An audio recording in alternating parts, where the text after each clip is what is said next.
ఈ డబ్బా మొత్తం చూసుకొని పోయింది. షర్ట్ కూడా ఇప్పేసా, షర్ట్ ఇప్పేసి చూసి. హలో నమస్తే. ఈరోజు అయితే మనం ఫిషింగ్కి వచ్చినాము. లొకేషన్కి అయితే ఉన్నాము. ఇప్పుడు ఇలా గుచ్చగాలాలు అయితే ఇలా గుండ్రంగా పెట్టుకోవాలి. గోళీలు 6 గాలాలు ఉంటాయి. ఇట్లా గుండ్రంగా పెట్టుకోవాలి. గుండ్రంగా పెట్టుకుంటే చేప తొందరగా తింటుంది. ఈ వెయిట్ అనేది కంపల్సరీ కట్టుకోవాలి ఫ్రెండ్స్. చివర బరువు అంటే ఏంటంటే గుంజంగానే గుచ్చుకుంటుంది. ఇది కంపల్సరీ ఇట్లా వెయిట్ కట్టుకోవాలి. చూడండి,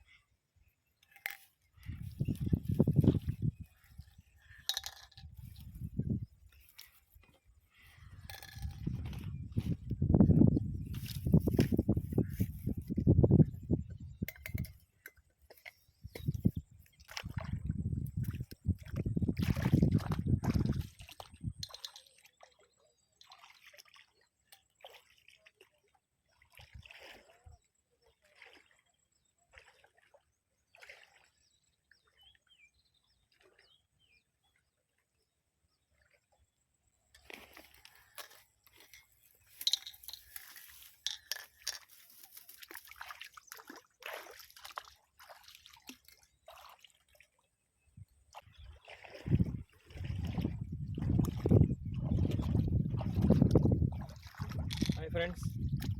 గుచ్చకైతే ఒకటి పాంప్లెట్ పడ్డది. పాంప్లెట్ ఇక్కడ సైడ్ ఉంది. మనం డబ్బా కొంచెం తిరిగినట్టు అయితే తీస్తే ఈ పాంప్లెట్ పడ్డది. పిలాంపియా పడ్డది. పిలాంపియా చూడవచ్చు, మస్తు తగిలింది. ఇంకా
ఇక చూసినాము ఇక చేపలు అయితే పడతలేవు.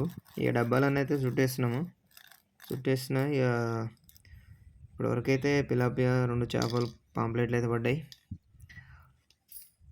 డబ్బాలన్నీ అయితే చుట్టేస్తున్నా.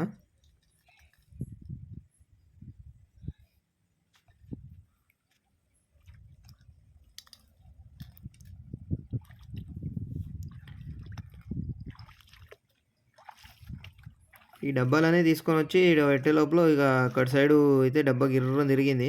ఇక డబ్బా తిరగగానే ఉరికిన. ఇక కెమెరా అయితే ఇటు సైడ్ ఉంది. ఇక అటు సైడ్ అయితే కెమెరా కనిపించదు, ఎందుకంటే చెట్లు అయ్యాన్ని అడ్డం ఉన్నాయి.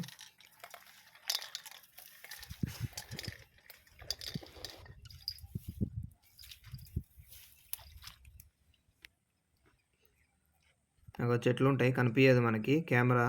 అక్కడ లాస్ట్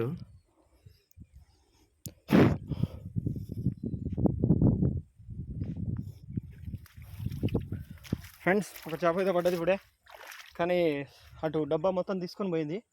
ఇక నేను చూసిన దారం అంతా అయిపోయింది. దారం ఇక ఇది నీళ్ళలో పడేటట్టుంది. జర చూడు, నీళ్ళలో పడేటట్టుంది ఫ్రెండ్స్. 3 కిలో ఉంటుంది. ఈ డబ్బా మొత్తం తీసుకొని పోయింది. షర్ట్ అయితే ఇప్పి నీళ్ళలో దిగుదామని దిగితే ఇక అవసరం లేదని మన దగ్గర స్టిక్ ఉంది కదా, ఇక కప్పగాలం ఉంది. ఆ కప్పగాలం కొండీలు రిటర్న్ ఉంటాయి కాబట్టి తిప్పి ఆ డబ్బా కేసి గుంజి తీసాను. డబ్బా అయితే చాలా దూరం తీసుకెళ్ళింది. డబ్బా తీసుకొని వచ్చేసి తీసి చేపనైతే పట్టుకొని వచ్చినాం అనమాట. అయితే ఈరోజు అయితే మనకైతే ఒక ఫిష్ పడింది. ఓకే ఫ్రెండ్స్, ఈ వీడియో ఒక లైక్ చేయండి, అలాగే సబ్స్క్రైబ్ చేసుకోండి ఫ్రెండ్స్. ఈ వీడియో తీయాలంటే ఎంతో కష్టమవుతుంది, మీకు కూడా చూస్తూనే ఉన్నారు. ఇక వాటర్లో కూడా ఇంత కష్టపడి వీడియో తీసినాం. ఒక చిన్న లైక్ చేయండి ఫ్రెండ్స్, లైక్ అలాగే సబ్స్క్రైబ్ చేసుకోండి. Okay friends.